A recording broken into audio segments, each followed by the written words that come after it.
शिक्षणाचा मूळ हेतू काय आहे तर मुलांचा सर्वांगीण विकास असं आपण म्हणतो ना. मग तुम्ही केवळ एका परीक्षेसाठी जर शिक्षण देणार असाल तर मग सर्वांगीण विकास आला कुठे त्याच्यात? म्हणजे शाळा तुमची खरोखर शिक्षण देणार आहे का फक्त तुमच्या मुलांना परीक्षेसाठी तयार करणार आहे? आपलं मूल शिकायला शिकतंय का आणि आपलं मूल खऱ्या अर्थाने प्रश्न सोडवायला शिकतंय का हे बघितलं पाहिजे. म्हणजे मी जर रट्टा मारून एकाच प्रकारचे प्रश्न 25 वेळा केले आणि मग ते परीक्षेत जाऊन लिहून आलो तर त्याला प्रॉब्लेम सॉल्व्हिंग म्हणायचं का? पुढचा एक भयानक प्रकार लोक जो करतात तो म्हणजे की आता तो इंग्रजी माध्यमात आहे ना, त्यामुळे आम्ही घरात सगळं इंग्रजीतनं बोलणार. शाळा सांगते की तुम्ही घरातनं इंग्लिशमध्ये बोलत नाही ना म्हणून त्याला इंग्लिश येतं. मग आपल्याला मुलांशी संवाद करायचा आहे का इंग्रजीतून संवाद करण्याला जास्त महत्त्व द्यायचं आहे? शाळा बऱ्याच वेळेला दुटप्पी पण मागत असतात की बोर्डात मूल आलं तर ते शाळेचं आणि जर अपयश आलं तर ते मुलाचं. शिक्षकांना नेमका पगार कशाचा मिळतो? हुशार मुलांना शिकवण्याचा का सर्व मुलांना शिकवण्याचा?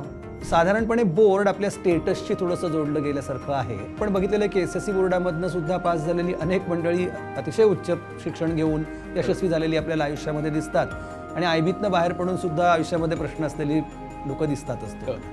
पण त्याने खरंच मुलाच्या शिक्षणावरती परिणाम होईल का? शिक्षण म्हणजे काय? जे ability to read, ability to write का काय ना अजून काय? आपल्याकडे काय समज झालेली आहे की दिलेल्या 50 मुलातला चांगला मुलगा कोण, हुशार मुलगा कोण, पहिला कोण, दुसरा कोण हे शोधणं हे शिक्षणाचं उद्दिष्ट आहे असं वाटतं. खरं काय आहे की दिलेल्या 50 मुलांच्या प्रत्येकामध्ये काय चांगलं आहे हे शोधणं हे शिक्षणाचं काम असलं पाहिजे. 4 सुविधा कमी असल्या तरी चालतील पण शिकवणारा माणूस भक्कम हवा ही आपली मागणीच नाही आहे समाजाची.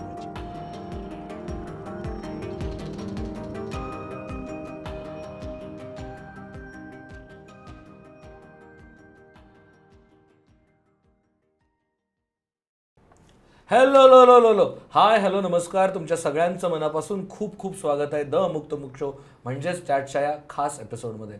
आम्हाला बरेच दिवस झालं लोक प्रश्न विचारत आहेत की शाळांबद्दल तुम्ही एक एपिसोड करा की ज्याच्यात कुठलं मीडियम घ्यायचं, कोणत्या भाषेत शिकलं पाहिजे, कोणत्या बोर्डाला गेलं पाहिजे, कुठल्या शाळेत गेलं पाहिजे, शाळांवरती किती खर्च केला पाहिजे, शाळेत गेलं पाहिजे का, होम स्कूलिंग केलं पाहिजे का, असे खूप नाना तऱ्हेचे प्रश्न पडतात सगळ्या पालकांना की आपल्या मुलाच्या भविष्याबद्दल काय निर्णय घेतले पाहिजेत, कोणत्या पॅरामीटर्सवरती ते निर्णय घेतले पाहिजेत. ह्या सगळ्या विषयांवरती आम्ही खूप दिवस झालं योग्य गेस्ट कोणतं आहे हे शोधायचा प्रयत्न करत होतो आणि थँकफुली आज तो क्षण आलेला आहे. आज आपल्यासोबत आहेत निलेश निमकर सर. सर तुमचं खूप खूप स्वागत आहे. नमस्कार. अर्थात तुम्ही सरांना ओळखत असाल, बऱ्याचशा प्लॅटफॉर्म्सवरती बघितलं असेल, ऐकलं असेल. सर गेली 30 वर्ष झालं एज्युकेटर आहेत. सर गेली कित्येक वर्ष झालं क्वेस्ट या संस्थेचे संचालक आहेत, ते रायटर आहेत. त्यांनी एज्युकेशन या क्षेत्रात खूप काम केलेलं आहे. त्यांना विविध स्तरांवरती मुलांसोबत काम करण्याचा, एज्युकेशन सिस्टीमसोबत काम करण्याचा अनुभव आहे आणि त्याच अनुभवातनं त्यांना आलेले एक्सपिरियन्सेस ते आपल्यासोबत शेअर करणार आहेत सो दॅट आपण थोडेसे इन्फॉर्म डिसिजन घेऊ शकू. सर तुमचं खूप खूप स्वागत आहे. धन्यवाद. एकतर शाळा आणि या सगळ्या गोष्टी म्हटलं ना की आता सगळ्यांना एक खूप महत्त्वाचा प्रश्न पडलेला असतो की कोणत्या शाळेत घालायचं तर ती निवडायची कशी. आणि मला म्हणजे समजूही शकतं कारण आम्ही ज्यावेळेस लहान होतो आणि वाढत होतो त्यावेळेस काय फार शाळांचे ऑप्शन्स नव्हते. काय मराठी मीडियमच्या शाळा, त्यातल्या त्यात इंग्लिश मीडियमच्या, आणि बोर्ड काय SSC आणि CBSE. याच्या पलीकडे काही फार प्लॅटरवरती खूप बोर्डाच्या शाळा आणि वेगवेगळ्या हे तुम्हाला वेगळे ऑफर करतात वगैरे असं काही फार सोय नव्हती. आता म्हणजे ज्यांना परवडत नाही अशी लोक IB स्कूल्समध्ये त्यांच्या मुलांना टाकण्यापासून मग SSC मध्ये टाकायला पाहिजे का, अरे बापरे SSCला जातो का, या अशा सगळ्या कॉन्व्हर्सेशन्स आपण कायम ऐकत राहतो. आणि मग प्रश्न पडायला लागतो की शाळा निवडायची असेल तर मग काय पॅरामीटर्स लावले पाहिजेत, काय गोष्टींमधून शाळेचं परीक्षण केलं पाहिजे आणि मग मुलांना त्या शाळेत घातलं पाहिजे. तर ज्यावेळेस शाळा निवडीची प्रक्रिया कुठल्याही पालकांना करायची असेल तर काय काय निकषांवर ती साधारण व्हायला हवी? बरोबर आहे. शाळा आपल्या मुलासाठी कुठली निवडायची याचं एकच एक उत्तर नाही आहे आणि ते प्रत्येक पालकाने स्वतः विचार करून ठरवण्याची ती गोष्ट आहे. याचं कारण असं की शाळा निवडताना नेमकं काय बघायचं याबद्दलचे आपल्याला काही निकष ठरवता येतात. पण त्यातले निवडायचे कुठले, त्यातल्या कशाला महत्त्व द्यायचं हे सर्वस्वी पालकांचा हा प्रश्न असतो. बरोबर. अगदी साधी गोष्ट सांगायची झाली तर पहिली गोष्ट म्हणजे आपण शाळा आणि बोर्ड असं 2 गोष्टी जरा वेगळ्या वेगळ्या करूया. आधी पहिल्यांदा बोर्डाबद्दल बोलूया. हां, तर बोर्ड कोणतं निवडायचं याच्यामध्ये खास काही असा प्रेफरन्स असायचं कारण नाही. याचं कारण आपण बघितलेलं आहे की SSC बोर्डामधनं सुद्धा पास झालेली अनेक मंडळी अतिशय उच्च शिक्षण घेऊन यशस्वी झालेली आपल्याला आयुष्यामध्ये दिसतात आणि आयबीतनं बाहेर पडून सुद्धा आयुष्यामध्ये प्रश्न असलेली लोक दिसतातच तुम्हाला. साधारणपणे बोर्ड आपल्या स्टेटसशी थोडंसं जोडलं गेल्यासारखं आहे आणि त्याच्यामुळे मग काय होतं की अधिकाधिक स्टेटस असणारं बोर्ड आपल्याकडे येत राहतात. तुम्ही लहान असताना कदाचित CBSE आणि ICSE होतं, आता इंटरनॅशनल बोर्ड यायला लागलेली आहेत. तर एक मार्केट आहे, त्या मार्केटमध्ये जर आपली पेईंग कपॅसिटी असेल तर लोक आपल्याला वेगवेगळी प्रोडक्ट्स देणार, ती घ्यायची का नाही हा शेवटी तुमचा संबंध आहे. बरोबर. पण त्याने खरंच मुलाच्या शिक्षणावरती परिणाम होईल का याच्याबद्दल जरा आपण इन्फॉर्म डिसिजन घ्यायला पाहिजे असं मला वाटतं. शाळा निवडताना नेमकं काय निवडलं पाहिजे, तर पहिली गोष्ट म्हणजे असं की शाळा घरापासून किती लांब आहे हे बघायला पाहिजे. चांगली शाळा आहे म्हणून जर तुम्ही मुलाला 2 तास प्रवासात घालवायला सांगणार असाल तर त्या चांगल्या शाळेचा काही फार फायदा नाही, कारण काउंटर प्रोडक्टिव्ह आहे. हो, कारण आता बऱ्याचदा म्हणजे हा एक खूप महत्त्वाचा मुद्दा मला वाटतो, कारण पुण्याच्या आजूबाजूला ज्या काही महत्त्वाच्या मोठ्या आणि काही फॅन्सी शाळा आहेत त्या शहराच्या इतक्या बाहेर आहेत, कुठल्या तरी गावात असल्यासारख्या लांब आहेत, आणि मग त्यांची बस येणार, मग त्या बसनेच मुलांना पाठवायचं. त्या प्रवासातच मला वाटतं 1.5-2 तास मुलांचे असेच निघून जातात. आणि मग हा विचार करणं खरं तर की किती शाळा लांब आहे खूप महत्त्वाचं आहे. बरोबर आहे, कारण नाही तर काय होतं की जाण्या येण्यातच इतका वेळ जातो की मुलाला शाळेच्या व्यतिरिक्त काही करायला वेळच उरत नाही आणि एक्झॉस्ट होऊन जातात, थकायला होतं मुलाला. विचार करा, 3-3.5-4 वर्षाचं मूल 2 तास प्रवास करून जर रोज जाऊन येऊन जायचं याचं म्हटलं तुला, तर त्याला काय त्याचा उत्साह राहील घरी आल्यावरती. आणि त्याची झोप महत्वाची म्हणजे त्या काळात नाही, सर्व काळात झोप महत्वाची आहे. मोठ्या माणसांना सुद्धा झोप महत्वाचीच आहे. आता काय मोठी माणसं खेचू शकतात, पण लहान मुलाला एवढं स्ट्रेन करणं खरंच गरजेचं आहे का, त्यामुळे अंतर हा एक महत्वाचा भाग आहे. दुसरा एक भाग आपण कधीच विचारात घेत नाही, ते म्हणजे असं की शाळेमध्ये एका शिक्षकामागे किती मुलं आहेत, हा एक महत्वाचा क्रायटेरिया लक्षात घेतला पाहिजे. याचं कारण जगभरात झालेले सगळे अभ्यास असं दाखवतात की विद्यार्थी आणि शिक्षकांचं प्रमाण जितकं चांगलं, म्हणजे जितके कमी विद्यार्थी एका शिक्षकाच्या मागे आहेत तितकं मुलांना शिकण्याची शक्यता वाढते तुमची चांगलं शिकण्याची. तर त्याच्यामुळे एका शाळेमध्ये म्हणजे साधारणपणे आपल्या कायद्याने ठरवून दिलेलं प्रमाण 35-40च्या आसपास आहे त्याच्यामध्ये. पण का आपण बऱ्याच वेळेला बघतो एका वर्गात 60 मुलं आहेत, 65 मुलं आहेत, 70 मुलं आहेत, आणि तरीही लोक त्या शाळांच्या मागे धावत असतात, कारण ब्रँड आहे. तर अशा ब्रँडच्या मागे धावून अर्थ नाही. याचं कारण ती मुळात कायद्याची गरज सुद्धा ती शाळा पूर्ण जर करत नसेल तर ती काय शिक्षण देत असेल तुमच्या मुलांना.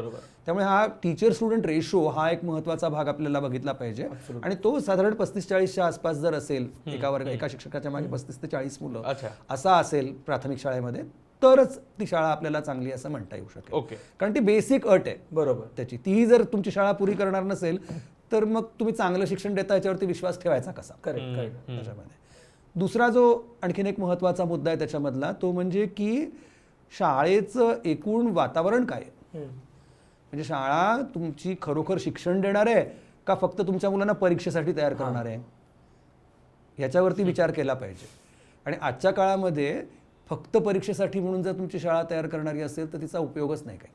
पण मग हे परीक्षण कसं करायचं, म्हणजे माझी शाळा, माझ्या मुलाची शाळा जर फक्त परीक्षेसाठी तयार करते आहे की शिक्षण देते आहे, कायम परीक्षेसाठी तयार करते का, याचं साधं पॅरामीटर आहे की किती मार्क पडतात, किती टक्क्यांनी मुलं पास होतात, विजिबल मेजरमेंट शिक्षण देते की नाही याचे मेजरमेंट्स कसे ओळखायचे. साधी गोष्ट आहे त्याच्यामध्ये की परीक्षेसाठी जर मी तयार करत असेल तर माझा सगळा शिक्षण व्यवहार हा त्या परीक्षेशी जोडलेला असतो. शाळा तुम्हाला असं सांगते का की बाबा परीक्षा आलेली आहे त्याला खेळायला पाठवू नकोस.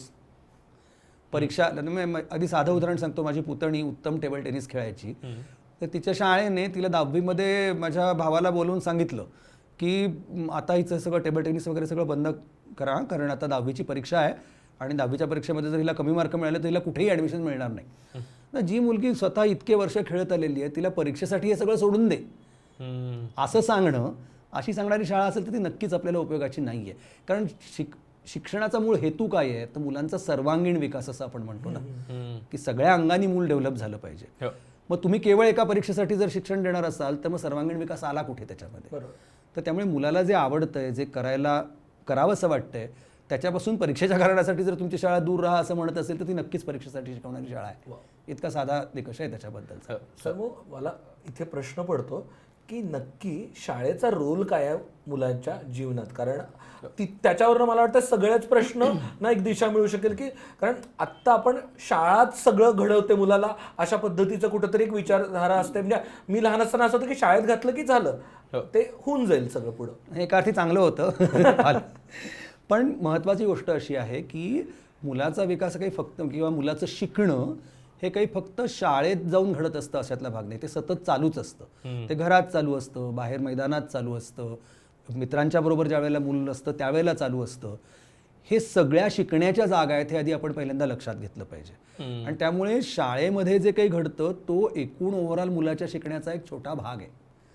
औपचारिक शिक्षण हा एक छोटा भाग आहे त्याच्यामधला. त्यामुळे शाळेचा रोल काय आहे तर खरोखरच म्हणजे साधं गोष्ट आहे की शिक्षणाचाच मुळात रोल काय आहे. आपल्याकडे काय समज झालेली आहे की दिलेल्या 50 मुलातला चांगला मुलगा कोण, हुशार मुलगा कोण, पहिला कोण, दुसरा कोण हे शोधणं हे शिक्षणाचं उद्दिष्ट आहे असं वाटतं. खरं काय आहे की दिलेल्या 50 मुलांच्या प्रत्येकामध्ये काय चांगलं आहे हे शोधणं हे शिक्षणाचं काम असलं पाहिजे. पण तसं न घडता आपण स्पर्धेच्या मागे इतके वेड्यासारखे लागलेलो आहोत की आपल्याला वाटतं की रँकिंग मिळवणं म्हणजे शिक्षण घेणं त्याच्यामध्ये. आणि त्याच्यामुळे मग आपल्या गफलती सगळ्या सुरू होतात. त्यामुळे निर्माण होणारे ताणतणाव समोर यायला लागतात. तर त्यामुळे शाळेला हे विचारलं पाहिजे आपण की किती ठीक आहे परीक्षा काय म्हणजे मार्क पाहिजेत, मला ॲडमिशन पाहिजे म्हणून काही प्रमाणात त्याची तयारी करावी लागेल. पण केवळ तेच करणं हे किती योग्य आहे. म्हणजे आता मला काहीतरी जाऊन 12वीमध्ये नीटची परीक्षा द्यायची आहे म्हणून 8वीपासनं वर्ग वेगळा काढणं आणि त्याची काहीतरी तयारी करत बसणं तर ही खरंच गरजेची गोष्ट आहे का, बरोबर असा प्रश्न आहे त्याच्यातला. आणि ते गरजेचं नाही. म्हणजे होतंय काय की आपण खालचा पाया सगळा कच्चा ठेवतोय आणि त्याच्यावरती इमारत बांधायचा प्रयत्न करतोय. जर माझा पाया पक्का असेल, जर मला खरोखरच माझं फाउंडेशन चांगलं असेल तर 1-2 महिन्यामध्ये परीक्षेचं टेक्निक मला क्रॅक करता येईल. पण मी फक्त परीक्षा एवढंच उद्दिष्ट ठेवून शिकवायला गेलो तर मात्र माझा पाया कच्चा राहील. बरोबर. मला हे परीक्षेचं लॉजिक तर तुम्ही सांगताय ते कळतंय. पण अनफॉर्च्युनेटली ज्यावेळेस आपण बाहेर काय मार्केटमध्ये मुलं जातात असं समजा, करेक्ट आहे, मार्केटच जॉबच्या मार्केटमध्ये ज्यावेळेस मुलं बाहेर जातात त्यावेळेस एक तुम्हाला मार्क किती आहेत, तुम्ही या पद्धतीच्या परीक्षा पास केल्या का, म्हणजे IIT आणि या मोठ्या संस्थांमध्ये ऍडमिशन घेण्यासाठी तुम्हाला ज्या एंट्रन्स एक्झाम्स द्याव्या लागतात पासून का मेडिकलसाठीच्या एंट्रन्स एक्झाम्स आहेत त्यांचा सिलेबस एवढा मोठा असतो, त्यांच्यासाठीची तयारी एवढी वेगळी असते आणि ती काही अगदी कमी कालावधीत होऊ शकत नाही. मग त्याच्यासाठी आधीपासून तयारी करायला नको का सुरुवात. कारण जर तुम्हाला म्हणजे आपल्याकडे साधारण ढोबळमानानं हेच मानलं जातं ना की तुम्हाला जर आनंदी राहायचं असेल, सुखी व्हायचं असेल तर तुम्हाला काम केलं पाहिजे. काम करायचं म्हणजे चांगलं काम केलं पाहिजे, मग मोठ्या पगाराची नोकरी मिळाली पाहिजे. हे सगळ्या गोष्टी जर तुमच्या आयुष्यात असतील तर तुम्ही सुखी असाल. आणि हे करायचं असेल तर मग शिक्षण घेतलं पाहिजे. मग ते कसं घेतलं पाहिजे तर मग या सगळ्या स्पर्धा परीक्षांना तुम्हाला जाता आलं पाहिजे, त्यात तुम्हाला चांगले मार्क येता आले पाहिजे. पण ज्यावेळेस आपण असं म्हणतो की मुलांना त्या परीक्षेच्या जंजाळात नाही अडकवून टाकून चालणार तर मग काय अप्रोचने या सगळ्याकडे पाहता येईल. त्याच्याही आधी मी तुम्हाला हे सांगतो की सर्व पालकांनी ठरवलं की आम्हाला त्या परीक्षेमधनं मार्क मिळवायचे आहेत आणि म्हणूनच आम्ही आमच्या मुलांना शिकवणार, तरी एकूण इंजिनियर्स डॉक्टर्स होणाऱ्या मुलांचं पर्सेंटेज काय समाजातल्या. उद्या सगळेच डॉक्टर झाले तर तपासायचं कोणाला. विनोदाचा भाग जरी बाजूला ठेवला तरी सुद्धा ज्या प्रमाणामध्ये इंजिनियर डॉक्टर्स किंवा आता ग्रामीण भागामधनं MPSC होण्यासाठी म्हणून मुलं पुण्यामध्ये येऊन राहतात, तर स्पर्धा परीक्षांच्या बाबतीत ट्राय देणं, जमलं तर करणं ही गोष्ट ठीक आहे. पण हे पहिलं स्टॅटिस्टिकली लक्षात घेतलं पाहिजे की तिथे सक्सेसचा चान्स किती आहे. बरोबर. म्हणजे एवढे सगळे मी माझ्या आयुष्याची 5 वर्ष 7 वर्ष ते घालवण्यामध्ये घालवतो आणि माझा चान्स किती आहे तिथे जाण्याचा, आज जाण्याचा. ते इतक्या निग्लिजिबल चान्सवरती लॉटरी लावण्यासारखं आहे. आपण एवढ्या सगळ्या आपली एनर्जी त्याच्यावरती झूम करतो आणि समजा नाही लागली लॉटरी तर मग करू काय. बरोबर. त्याच्यामध्ये त्यापेक्षा हे चांगलं नाही का की आजच्या सारख्या काळामध्ये इतकी नवी नवी क्षेत्र उदयाला येत आहेत, या ज्या ठिकाणी अशी रॅट रेस नाही आहे अशा अनेक क्षेत्रांमध्ये मुलं करिअर करू शकतात. आपण डोळे उघडून त्याच्याकडे बघायला तयार आहोत का. आणि याचा अर्थ असा नाही की तो चान्स घेऊच नाही मेडिकलला जाण्याचा किंवा याचा, पण काय किंमत देणार त्याची. म्हणजे मला तिथे जायचं आहे म्हणून मी बाकीचं सगळं सोडून 8वीपासून ते रटत बसलो आणि नाही गेलो तिथे तर काय होईल मुलाचं बघा बरं. म्हणजे त्या अपयशातनं येणारा जो एक न्यूनगंड आहे तो तर करेनच आणि तोपर्यंत बाकीचंही काही हातात राहणार नाही. आणि 8वीत असलेल्या मुलापासून जर डू ऑर डाय सिच्युएशन त्याच्या अंगावर टाकली तर त्याचा पण परिणाम होत असतो. बर्नआउट व्हायला होतं मुलांना, कंटाळा येतो नंतर अभ्यास करण्याचा. तर या सगळ्या गोष्टी ज्या आहेत त्याचा विचार करून आपल्याला मुलाला एक्सपोजर देणं गरजेचं आहे वेगवेगळ्या प्रकारचं. आणि 10वीपर्यंत किंवा 12वीपर्यंत मी म्हणेन की एक्सप्लोअर करायला पाहिजे ना काहीतरी. करे बाबा मला आवडतंय काय नेमकं, मला कशात गती आहे, हे एक्सप्लोरेशनला आपण वेळ देणार आहोत का आपणच सगळं ठरवून टाकणार आहोत त्यांनी काय करायचं काय नाही करायचं हे. आणि मग अशा परिस्थितीमध्ये काय आहे की बाय चान्स असे 2-3 उदाहरणं होणारच की बाबा पालकांची अपेक्षा आणि मुलाची कपॅसिटी आणि एव्हरीथिंग मॅच आणि मग त्याच्यामुळे ते मूल सक्सेसफुल झालं. पण बहुतांश वेळेला असं होणार की मुलाची आवड आणि पालकांची अपेक्षा याच्यात जर मिसमॅच निर्माण झाला तर काय कराल. आणि ती शक्यता जास्त आहे बरीच. आणि आपण बघतो उदाहरणं आपल्या आसपास असलेली.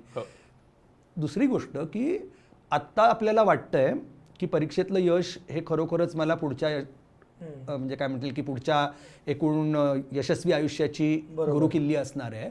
खरंच असणार आहे का विचार करून बघा बरं. म्हणजे येत्या काळामध्ये खरोखरच तुम्हाला 10वीला 12वीला मार्क किती मिळाले ते हे कोण विचारेल तुम्हाला. आत्ताच नाही फरक पडत आहे. आत्ताच काही कोणी तुम्हाला विचारत नाही त्या सगळ्या ह्याच्यामध्ये. बरोबर आहे. दुसरी महत्त्वाची गोष्ट अशी की परीक्षा ही एक प्रकारची कृत्रिम व्यवस्था आहे. तिथे मिळालेलं यश हा खऱ्या जीवनातल्या यशाचा इंडिकेटर नाही. बरोबर. बापरे. तिथे यश मिळालं म्हणून खऱ्या जीवनात यशस्वी व्हाल गॅरंटी नाही. परीक्षेमध्ये उत्तम यशस्वी होऊन सुद्धा खऱ्या जीवनामध्ये अत्यंत अपयशी ठरलेली लोकही आपल्या समोर आहेत.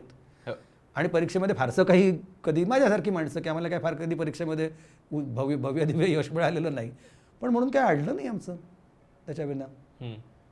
तर मी तुम्हाला एक छोटे उदाहरण सांगतो. मी काही दिवसांपूर्वी IIM अहमदाबादमध्ये शिकवायला जायचो. तर तिथे एक विषय आहे education enterprise and innovations in education म्हणून. तर त्यातली काही सत्र मी त्या मुलांच्या बरोबर घ्यायचो. मी नेहमी तिथे गेल्यावरती 30-35 मुलं असायची वर्गामध्ये. त्यांना एक प्रश्न विचारायचो की हे बघा म्हटलं तुम्ही तर हे एज्युकेशनचा हा विषय घेतला आहे तर IIM मधनं बाहेर पडल्यावरती तुम्हाला जेवढी सॅलरी मिळते ना तेवढी माझ्या हयातीच्या एंडला पण मला मिळणार नाही. तर तुम्ही हा विषय का घेता म्हणजे why do you waste your time on this. तर त्यातली बरीच मुलं काय उत्तर द्यायची की आम्ही हा विषय करिअर म्हणून नाही घेतलेला पण we realise that there is something severely wrong with our education आणि ते काय आहे हे समजून घेण्यासाठी आम्ही हे शिकतोय. आम्ही म्हटलं अरे माझ्यासारख्या बॅकबेंचरने म्हटलं तर ठीक आहे बाबा की आमच्या ह्याच्यामध्ये शिक्षणात काहीतरी प्रॉब्लेम आहे म्हणून. आता तुम्ही IIMला आलात म्हणजे काय 12वीला पहिले आणि काय इंजिनिअरिंगला पण चांगले मार्क मग एंट्रन्स क्रॅक करून आलात तर तुम्ही कसं असं म्हणू शकता की शिक्षण व्यवस्थेने आम्हाला काही नाही दिलं. आणि तुम्हाला जर शिक्षण व्यवस्था काही देत नसेल तर मग देते कोणाला काय. बरोबर. You are the most privileged people from this entire education system. You are the most benefited people. बरोबर. तर त्यांचं म्हणणं काय होतं की आमच्याकडनं लोक परीक्षा पास होण्याच्या अपेक्षा करायचे की जे आम्ही उत्तम प्रकारे करू शकायचो. सगळं करून ज्यावेळेला आम्ही IIMमध्ये आलो त्यावेळेला तो सगळा कॉन्फिडन्स ब्रेकिंग सेरेमनी सुरू झाला. म्हणजे काय तर तिथे प्रोफेसर येतात सांगतात आपल्याला मार्केटिंग रिसर्च शिकायचं आहे. हे 4 ऑथर्स आपण अभ्यासणार आहोत. त्यातले जे लोक थोडंसं मार्केटिंगचं आधी करून गेलेत त्यांनी पहिला नाही वाचलं तरी चालेल बाकीच्या 3 वरती फोकस करा. साधारणपणे याचं हे म्हणणं आहे साधारणपणे याचं हे म्हणणं आहे ह्याच्यामध्ये बघताना हे बघा आणि या पुढच्या आठवड्यात परीक्षेला संपलं शिकवणं. आता काय कराल. मग जे काही स्वतःहून करायची वेळ आल्यावरती जी बोंब उडते आणि कळत नाही स्वतः अभ्यास कसा करू ते कळत नाही. हे सगळं जे घडायला लागतं आणि मग त्यातनं प्रेशर येतं आणि मग प्रश्न पडायला लागतात की अरे आपण शिकलो काय म्हणजे आपल्याला एवढं हुशार म्हटलं जात होतं तर आपण केलं काय नेमकं. आपण शिकायला शिकलो का हा प्रश्न आला. बापरे. की मग लोक जागी होतात आणि म्हणजे करिअर करायचं म्हणून नव्हे पण नेमकं what is wrong with our education की आम्ही एवढे सगळे सिस्टीममधनं आलेली बेस्ट लोक आहोत तर आम्हाला असा का अनुभव यावा की अरे आपल्याला इथं झेपत नाही काही म्हणून. आणि हा युनिव्हर्सली येणारा अनुभव आहे मुलांना. आणि म्हणून 30-35 मुलं दरवर्षी ते ऑप्ट करतात की अरे हे काहीतरी वेगळं आहे काहीतरी गडबड आहे इथे त्याच्यामधले.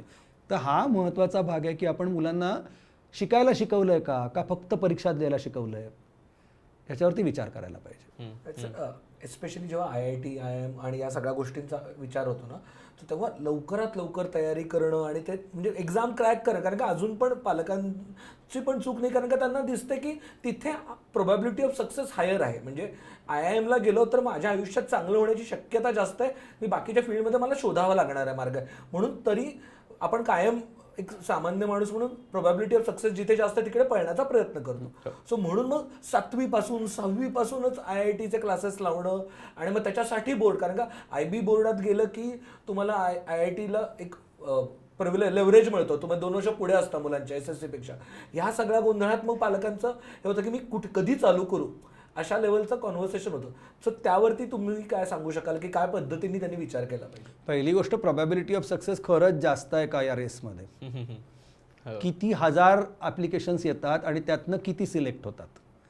सो सक्सेस तसाच म्हणायचा म्हटलं तर probability is very less. Okay. त्यामुळे तुमचं हे विधानच मला मान्य नाही की प्रॉबॅबिलिटी ऑफ सक्सेस तिथे गेल्यावरती जास्त आहे. इनफॅक्ट माझी स्ट्रेंथ काय आहे, माझ्या मुलाची ताकद काय आहे हे ओळखून जर आपण त्याला ग्रूमिंग करत गेलो तर प्रॉबॅबिलिटी ऑफ सक्सेस जास्त आहे. हे काय फॅक्टरी नाही ना की बाबा इकडनं एक हे टाकलं की तिकडे एक्झॅक्टली तीच प्रॉडक्ट मिळेल तुम्हाला म्हणून. प्रत्येक मूल वेगळं आहे, इंडिव्हिज्युअल वेगळं आहे आणि प्रत्येकात काहीतरी स्ट्रेंथ्स आहेत. बरोबर. त्या स्ट्रेंथ शोधण्याचीही वाट न बघता, त्याला काय मुलाला करता येतं आहे, आपल्याला ताकद काय आहे हे न बघता जर आपण सगळ्यांनी एका फॅक्टरीसारखं एका चॅनलमध्ये मुलांना घालायला लागलो तर प्रॉबॅबिलिटी ऑफ सक्सेस जास्त नाही, ती उलट वाईट आहे. त्याचं कारण बघा ना, तुम्ही कुठल्याही तुम्ही स्पर्धा परीक्षा घ्या, त्या चाळणीसारख्या आहेत की ज्याच्यामधनं थोडीच मुलं पुढे जाणार आहेत त्यातनं. आणि त्या जर करायच्या असतील तर मुलाला हे लक्षात आलं पाहिजे की आयुष्यात एकमेव हे ध्येय नाही आहे. मिळालं काय हे झालं तर चांगलं आहे, ठीक आहे, गुड इनफ. नाही मिळालं, it is just an exam, it is not a comment on your ability. यातली कुठलीच परीक्षा तुमच्या क्षमतेवरती काहीतरी भाष्य करण्या इतकी पॉवरफुल नाही. हे पहिलं आधी आपण लक्षात घेऊया. It is just an exam, it's a kind of a काय सीव, ते एक चाळणी आहे. ते चाळणीतनं काही मुलं पलीकडे जाणार, काही नाही जाणार. बरोबर. पण नाही गेलात म्हणून स्वतःला काही आता निरुपयोगी होता पण असं मानायचं बिलकुल कारण नाही. म्हणजे तो काही जीवन मरणाचा प्रश्न जीवन नाही. मरणाचा प्रश्न आहे, तो एक आर्टिफिशियली तयार केलेला प्रकार आहे. हो. तर त्याच्यामुळे आणि हेही लक्षात घेतलं पाहिजे की कमीच मुलं जाणार आहेत. हो. 5,000 आले तर 10-5च लोक त्याच्यामधनं पुढे जाऊ शकणार आहेत. हे लक्षात घेऊन, ही प्रोबॅबिलिटी लक्षात घेऊनच यासारख्या एक्झाम्सकडे बघितलं पाहिजे. आणि म्हणून केवळ ते ध्येय ठेवता कामा नाही, त्याच्या पलीकडे मोठं आयुष्य आहे, मोठं शिक्षण आहे. बरोबर. त्या सगळ्याकडे आपण जरा विस्तृत प्रकारे बघायला शिकलो तर मग okay, it is one of the things that I may try. असा जर अप्रोच असेल तर मग काही फरक नाही पडत.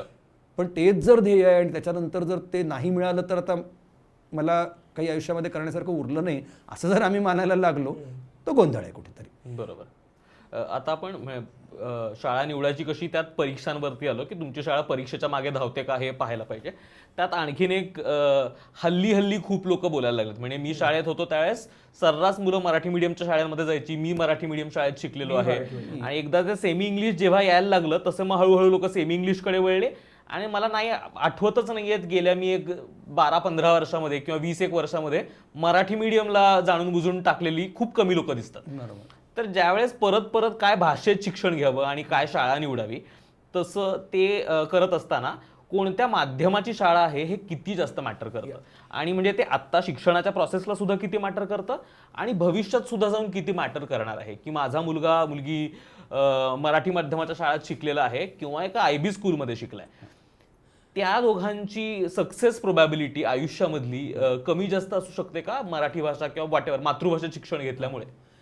आता एक लक्षात घेऊया आपण की भाषा ही जी गोष्ट आहे ती शिक्षणाच्या मुळाशी आहे. आपण भाषेच्या माध्यमातनं सगळं शिक्षण बरंचसं घेत असतो. अनुभव आणि भाषा अशा 2 माध्यमातनं आपण शिक्षण खरं तर घेत असतो. आता होतं काय की माध्यमात इंग्रजी निवडावं का माध्यम मराठी निवडावं ह्याच्यामध्ये पेच काय आहे तर चांगली इंग्रजी येणं ही आपली सगळ्यांची गरज आहे आज.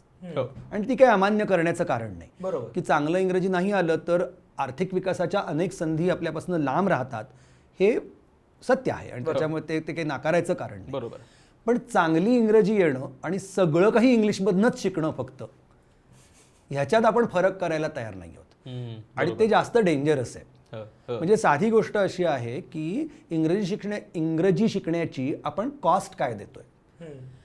अगदी बालवाडीमधलं मूल जर समजा इंग्लिशमध्ये शिकायचं असं त्याने ठरवलं, एक तर पहिली गोष्ट म्हणजे असं की आपल्या आसपास जिथे कुठे आपण राहत असू तिथल्या आसपास खरंच ती भाषा बोलली जाते का.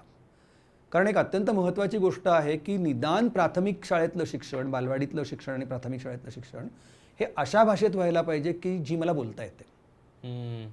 आणि तुम्ही जर बघितलं तर बऱ्याचशा ठिकाणी इंग्रजी माध्यमातली मुलं इंग्रजी बोलत नाहीत. मग परिणाम काय होतो की तुमची संपूर्ण अभिव्यक्तीच खुंटते, तुम्हाला स्वतःचं असं मांडता येत नाही.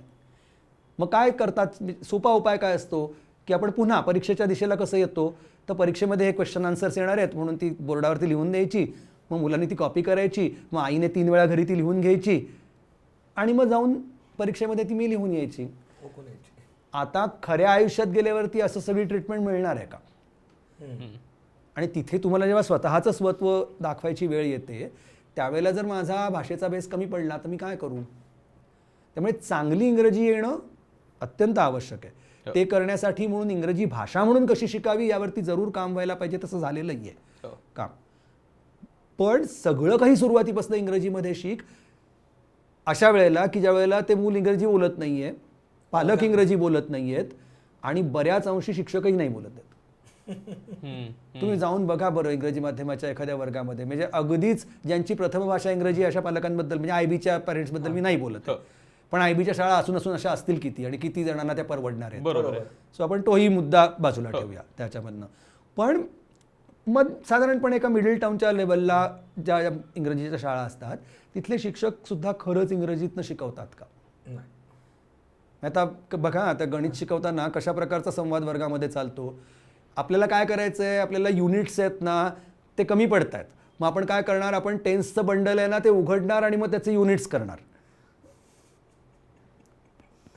असं जर शिक्षण चालत असेल तर हे कुठल्या अर्थाने इंग्रजी माध्यमातलं शिक्षण आहे? आणि अशा तऱ्हेनं वर्गामधनं शिकवलं जातं. आता या बरं ठीक आहे, चला म्हणजे काय एक कंपल्शन म्हणून मान्य केलं आपण की चला मला इंग्रजी माध्यमातच घालायचं आहे, तरी सुद्धा त्याच्या पुढचा एक भयानक प्रकार लोक जो करतात तो म्हणजे की आता तो इंग्रजी माध्यमात आहे ना त्यामुळे आम्ही घरात सगळं इंग्रजीतनं बोलणार.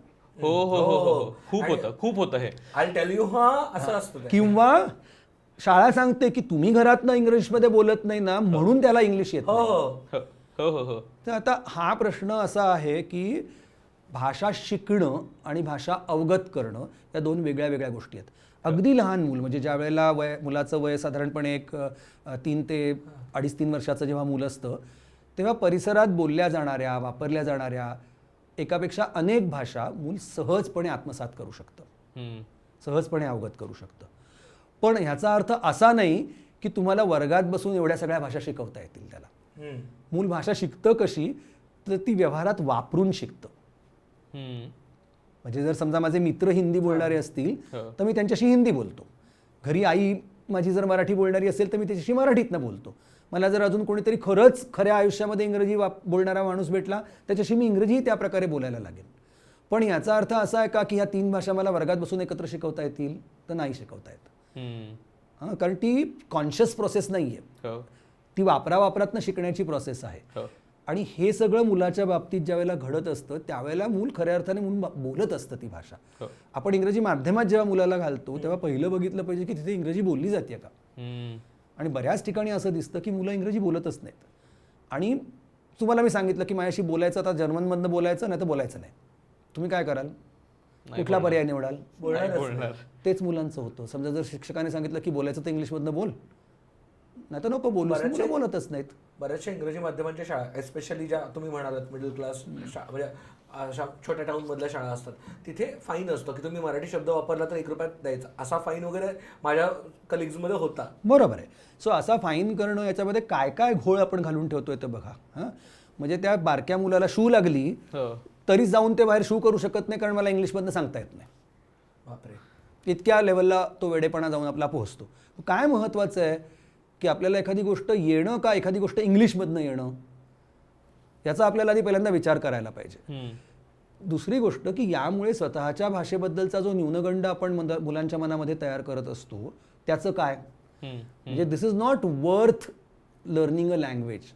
याच्यामुळे जी हीनपणाची भावना तयार होते, याच्यामुळे जो न्यूनगंड येतो त्याचं काय करायचं सगळ्या याच्यामधनं. त्यामुळे एकतर अशा तऱ्हेचे निर्णय करणं हे कायद्याच्याही विरोधामध्ये आहे, धोरणाच्याही विरोधामध्ये आहे, पण शाळा सर्रासपणे ते करत असतात. याचं कारण पालक त्याला कधी विरोध करत नाहीत. खूप अभिमानाने सांगणारे पालक मला बऱ्याच वेळेला असे भेटतात की आमच्या मुलाची शाळा इंग्रजी माध्यमाची आहे आणि आम्ही पेरेंट मिटिंगला गेलो ना की तिथे अजिबात मराठीतनं प्रश्न विचारत नाहीत. पण मग तुम्ही कसे प्रश्न विचारता? नाही, विचारतच नाही ना, कारण इंग्लिशमधनं विचारावे लागतात आणि याच्याबद्दल अभिमान असतो पालकांना. तर हा वेडेपणाचा भाग आहे की खरं तर झालेलं असं असतं की पालकांनी प्रश्न विचारू नयेत यासाठीची एक ट्रिक आहे. की विचारायचं तर इंग्लिशमधनं विचार, कारण इंग्रजी माध्यमाची शाळा आहे म्हणून. देवा. तर या प्रकारच्या वेडेपणापर्यंत आपण आत्ता या इंग्रजीच्या वेडापायी पोहोचलेलो आहोत. शेवटी प्रत्येक पालकाने विचार करायला हवा की आपल्यासाठी महत्त्वाचं काय आहे. तर मुलाला समजणं, हो. ते समजते कुठल्या भाषेतनं इज इमटेरियल ॲक्च्युली. हो. म्हणजे ते मराठीतनं समजायचं तर मराठीतनं समजो, इंग्लिशमधनं समजायचं तर इंग्लिशमधनं समजो, खिचडी भाषेत समजायचं तर खिचडी भाषेत समजो, पण समजतंय का खरोखर. आणि त्या समजेवरती काम करायला लागतं हे आपल्याला मान्य नसल्यामुळे हे सगळे प्रश्न जास्त जास्त तीव्र होत चाललेले आहेत. सर, आणि याच वेळेला ना बऱ्याचदा जसं तुम्ही म्हणाला की शाळांमध्ये पालकांना येत नसतं आणि ते पालक ते वातावरण, आता हे माहिती आहे की मुलं वातावरणातून शिकतात, तर मुलं ना हे पालक त्यांच्याशी मोडक्या तोडक्या इंग्रजीतनं बोलायचा प्रयत्न करतात आणि ते त्याच्यामुळं ते कम्युनिकेशन पण अफेक्ट होत असेल ना पालक आणि मुलांमधलं. माझा स्वतःचा अनुभव सांगतो की माझी मुलगी जिल्हा परिषदेच्या शाळेमध्ये शिकली, तर त्यावेळेला पालक म्हणजे शिक्षणतज्ञ म्हणून माझी एक भूमिका होती म्हणून मी तिला जिल्हा परिषदेच्या शाळेमध्ये घातलं, पण बाप म्हणून जरा वाटायचं ना की अरे हिला इंग्लिश यायला पाहिजे, इंग्लिशमधनं बोलायला पाहिजे जरा तिच्याशी. मी त्याशी बोलायला सुरुवात केली की ते एक 10 मिनटं बोलायची, म्हणायची की आता बस झालं, आता अभ्यास बंद, आता मराठीतनं बोल. कारण ते अत्यंत कृत्रिम प्रकारचं वातावरण तयार होतं. जर तुम्ही आसपास कोणी असं म्हणतात बोलत नाही आहे, तुमची नैसर्गिक भाषा ती नाही आहे, अशा वेळेला केवळ तिला शिकायचं आहे, या कारणासाठी तुम्ही किती इंग्रजी बोलत राहणार त्याच्यात. आणि मग अडचण काय यायला सुरुवात होते की तो संवाद हळूहळू कमी व्हायला लागतो त्याच्यातनं. मग आपल्याला मुलांशी संवाद करायचा आहे का इंग्रजीतून संवाद करायला जास्त महत्त्व द्यायचं आहे त्याच्यातनं, हे लक्षात घेतलं पाहिजे. म्हणजे मुलाशी चांगला संवाद होणं हे मला वाटतं जास्त महत्त्वाची गोष्ट आहे. इंग्रजी येईल आणि शेवटी भाषा आहे ना, शिकली की येते. काही त्याच्यामध्ये म्हणजे चांगली इंग्रजी कशी शिकवता येईल याच्यावरती जरूर विचार करावा, त्याकरता जरूर धडपड करावी, ह्या गोष्टी मान्यच आहेत. पण त्याच्याकरता किंमत किती देणार आहोत याचा मात्र वारंवार विचार करावा. होतं काय की मुलाला ज्यावेळेला अगदी लहानपणी ज्यावेळेला मुलाचं फाउंडेशन तयार होत असतं, एस्पेशली बालवाडी 1ली, 2री, 3री या वर्गांच्या मध्ये, त्यावेळेला नुसतं लेखन वाचनाचं फाउंडेशन नसतं तर विचार करण्याचं फाउंडेशन सुरू होतं तिथे. की मला बराचसा जो आपण विचार करतो आणि व्यक्त करतो तो भाषेच्या माध्यमातून होत असतो त्याच्यामध्ये. तिथेच जर तुम्ही भाषेचा खोडा पायामध्ये घालून ठेवलात तर ती विचाराची प्रक्रिया पण मारली जाते, तीही अपुरी विकसित होते आणि मग त्याचे पुढे त्रास मोठ्या प्रमाणावरती मुलांना काढावे लागतात. म्हणजे खूप वेळा असं बघितलेलं आहे की इंग्रजी माध्यमातून शिकून मी आलोय खरा, पण मला ना बोलता येत, मला ना लिहिता येत चांगलं. आणि बोलता येत नाही म्हणजे काय, तर कामच्यालाऊ बोलणं ठीक आहे, पण उद्या कंपनीच्या बोर्डरूममध्ये जाऊन आर्ग्यू करायचं झालं तर तेवढं इंग्रजी येतं का, पटवून द्यायचं झालं समोरच्या माणसाला माझं म्हणणं. आणि तो इंग्रजीचा मुद्दा नाही, मला तो विचार करता येत नाही, मला आर्टिक्युलेटच करता येत नाही. आणि ते आर्टिक्युलेट करणं मला ना मराठीतनं जमत ना इंग्रजीतनं जमत. आणि मग एक म्हणजे काय म्हणतील मीडियाकर स्वरूपाची माझी स्थिती बनते. पण मला तरीही मला असं वाटतं की जरी समजा म्हणजे आता काय हे दिसतं आहे की हे समजतं पण आहे की मराठी भाषेत किंवा आपापल्या मातृभाषेत शिक्षण घेतल्यामुळे कदाचित मुलाची समज वाढणार आहे आणि त्या पद्धतीचं ते पोषक वातावरण देण्याचा पालक प्रयत्न करतील किंवा करतही असतील. पण तरीही जर इंग्रजी माध्यमाच्या शाळेत घालावं लागलं तर काय पद्धतीचा अप्रोचही पालकांचा असावा. कारण मग मला हे तर समजतंय की पुढे जाऊन इंग्रजीची गरज लागणार आहे, मला ती अडॅप्ट करावी लागणार आहे. आणि का आता मूल शिकण्याच्या वयात आहे, जितक्या लवकर ती भाषा अडॅप्ट करेल, जितक्या लवकर बोलायला लागेल तितकं लवकर त्याचा तो बेस स्ट्रॉंग होईल आणि मग तो पुढे कंटिन्यू करेल. ते लवकर शिकून होत नाही बेस स्ट्रॉंग ही गोष्ट ठीक आहे, पण आता ठीक आहे तुम्ही जर निर्णय घेणारच असाल त्या ह्याच्यामध्ये तर पहिली गोष्ट म्हणजे की मुलाच्या सहज भाषेचा बळी देऊन ते करायचं नाही. अच्छा. जर त्याची नैसर्गिक भाषा जी आहे त्याच्यातनं जर मूल बोलत राहिलं, काम करत राहिलं तर ते करायला पाहिजे. शाळेनेही तशा प्रकारची मुभा द्यायला पाहिजे आणि दिली जाते. कारण शेवटी तुम्ही शाळा कितीही तुम्हाला सांगत असू देत, जर शिक्षकाचा आणि मुलाचा संवादच झाला नाही तर तुम्ही शिकवाल काय, मूल ऐकणारच नाही. त्यामुळे आपल्याला हे बघितलं पाहिजे की भाषा अशा परिस्थितीमध्ये भाषांच्या मधल्या भिंती या बऱ्याच सच्छिद्र झालेल्या असतात, पोरस असतात. आता तुम्ही मला सांगा की या मोबाईल प्लॅनमध्ये लाईफ टाईम व्हॅलिडिटी फ्री मिळते, कुठल्या भाषेतलं वाक्य म्हणायचं, मार्लिश बरोबर ना. तर मुलंही अशाच प्रकारची अभिव्यक्ती करत असतात सुरुवातीला. त्यामुळे घरची भाषा टाकून देऊन आता इंग्रजी शिक असं तर शक्यच नाही आहे. त्यामुळे सर्वात महत्त्वाचं, जरी इंग्रजी माध्यमातून घातलेलं असलं तरीसुद्धा घरच्या भाषेमध्ये बोलणं, घरच्या भाषेमध्ये संवाद साधणं, जे मी म्हटलं असं की इंग्रजी शब्द आणि मराठीची सरमिसळ करून वापरणं, हे सगळं करायला परवानगी दिली पाहिजे त्याच्यामध्ये. कारण शेवटी विचार महत्त्वाचा आहे. जर तुम्हाला विचार माझा तयारच नाही झाला, मला सिंटॅक्स हाताचंच नाही आला मला त्या भाषेचा, तर विचार करणंच खुंटून जाईल. त्यामुळे घरची भाषा टाकून इंग्लिश नाही, हे पहिली गोष्ट. म्हणजे ability to think should not be hampered by just language. म्हणजे तुमच्या भाषेने तुमची विचार क्षमता खंडित नाही केली यू पाहिजे. Cannot insist on a language at the cost of understanding. Simple rule period. की मराठीतनं इंग्लिशमधनं समजलं उत्तम आहे, नाही समजलं द्या टाकून बाजूला, आधी मराठीतनं समजून घ्या आणि मग म्हणा की आता हे इंग्लिशमधनं कसं करतायत ते आपण बघूया. किंवा आम्ही जेव्हा शिक्षकांसोबत काम करतो तेव्हा त्यांना हेच सांगतो की अरे नसेल समजत सोडून द्या इंग्लिश बाजूला, आधी पहिल्यांदा मराठीतनं करा, समजलं का आता इंग्लिशमध्ये आपण हे असं म्हणतो. हां, म्हणजे समजा मी असं अगदी बालवाडीतलं छोटंसं उदाहरण देतो की समोर वस्तू ठेवलेल्या आहेत आणि असं मी म्हटलं की काय स्केच पेनांपेक्षा 5 पेन्सिली जास्त आहेत, बरोबर. आता हे समजायला बालवाडीत काय करतात, जोड्या लावून बघतात आणि मग 5 उरल्या म्हणून 5 पेन्सिली जास्त आहेत असं म्हणतात, बरोबर. साधी ॲक्टिव्हिटी त्याच्यामध्ये. हे इंग्लिशमधनं म्हणताना कसं म्हणाल, there are 5 more pens than there are pencils, और there are 5 more pencils than there are sketch pens. आता ही रचना जी आहे भाषेची, ही मला नंतर मुद्दाम सांगावी लागते. हे सगळंच्या सगळं इंग्लिशमधनं शिकवून बघा बरं काय होतं ते, समजेल का मुलाला? 3 वर्षाचं मुलं आहे बारकं, समजेल का? त्यामुळे नेहमी इंग्लिश मीडियममध्ये गेल्यावरती काय करावं लागतं आपल्याला, तर डबल लोड असतं की समजून घ्यायचं आणि मग आता इंग्लिशमधनं कसं म्हणतात ते बघायचं. निदान सुरुवातीचे काही दिवस आपल्याला हे असं करावं लागतं. हा प्युरिस्ट जो अप्रोच आहे की सगळं काही इंग्लिशमधनं करू, हा चाललेला नाही जगात, त्याने नुकसान जास्त होतो. तर त्यामुळे don't insist on a language at the cost of understanding ever. आणि आता मराठी शिक्षण घ्यायचं की नाही, यामधलं एक पुढचं आर्ग्युमेंट जे टिपिकली असतं पालकांचं, ते म्हणजे एकतर चांगल्या मराठी शाळा आता राहिल्या नाही. म्हणजे कुठे घालायचं, म्हणजे जरी आम्ही घालायचं ठरवलं मुलांना, तर चांगल्या मराठी शाळा काय आता राहिल्या नाही. आणि ज्या शाळा आता मराठी शिकवतात तिथे चांगली मुलं, सो कॉल्ड चांगली मुलं जात नाहीत. याचा अर्थ शिवाय दिल्या जातात, थोडंसं वेगळ्या वस्तीतली मुलं येतात, वेगळ्या बॅकग्राऊंडची मुलं येतात, त्यांच्या मुलांसोबत जर आमचा मुलगा मुलगी वाढले तर त्याचं भविष्य कसं, त्याचं वागणूक बदलली तर, हे असे अनेक प्रश्न पालकांना पडतात. बरं, आता पहिली गोष्ट म्हणजे असं की शिव्या देणारी मुलं तिथे आहेत म्हणून माझं मूल शिव्या द्यायला शिकलं, हे खरंच खरं आहे का एकदा तपासून बघा. कारण ज्यांच्या आसपास शिव्या देणारी मुलं नव्हती त्यांना शिव्या येत नाहीत का, कळत नाहीत? असं नाहीच आहे ना. फक्त ते तुमच्यासमोर देत नाहीत एवढाच फक्त प्रश्न आहे, बरोबर. मुद्दा असा आहे की बऱ्याच वेळेला पालक आपल्याकडे तक्रार करताना दिसतात बघा, असं की आम्ही एवढं सगळं करतो त्या मुलासाठी पण त्याला किंमत नाही त्याची. कायम तक्रार आहे. कायम का किंमत नाही हे असं होतं, याचं कारण आपल्यापेक्षा अंडर प्रिव्हिलेज मूल बघितलेलंच नाही कधी.